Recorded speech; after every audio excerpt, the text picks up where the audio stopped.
ఆ బాలగోపాలాన్ని అలరించే విజ్ఞాన వినోద నీతి కథా సాగరం పంచతంత్రం. అనగనగా ఒక రాజు పేరు సుదర్శనుడు. సత్యము, ధర్మము, న్యాయము, శాంతి, అహింస, నీతి అనే 6 సూత్రాలను తాను ఆచరిస్తూ తన ప్రజల చేత పాటింపచేస్తూ యథా రాజా తథా ప్రజ అన్న ఆర్యోక్తిని నిజం చేశాడు. ఇన్ని సద్గుణాలున్న ఆ రాజుకి 3 కుమారులు. ఆ ముగ్గురు నిరంతరం ఆటపాటల్లో మునిగి తేలుతూ చదువు పట్ల ఆసక్తి లేక మందమతులుగాను సోమరిపోతులుగాను అయ్యారు. వారి అల్లరి భరించలేని రాజగురువు ఆ ముగ్గురిని రాజుగారి వద్దకి తిరిగి తీసుకువచ్చేసి, మందమతులైన ఈ ముగ్గురిని ప్రయోజకుల్ని చేయడం ఆ దేవుడి వల్ల కూడా కాదు. ఈ ముగ్గురు సుంఠలు ఈ జన్మకి బాగుపడరు అని తేల్చి చెప్పేశాడు.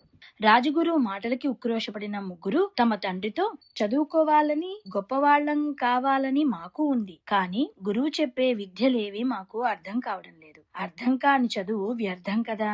మాకు అర్థమయ్యేలా పాఠాలు బోధించే గురువుని నియమిస్తే చదువుకుని మీ కలల్ని మేం నిజం చేశాం. కేవలం శాస్త్ర పాండిత్యం కాకుండా సందర్భోచిత సామర్థ్యం గల పండితుణ్ణి మాకు గురువుగా నియమించండి అని చెప్పారు. ఇక్కడ సందర్భోచిత సామర్థ్యం కలిగిన పండితుడా, అలాంటి వాడు ఎవరైనా ఎక్కడైనా ఉన్నాడా అని అడిగాడు రాజు మరుక్షణం.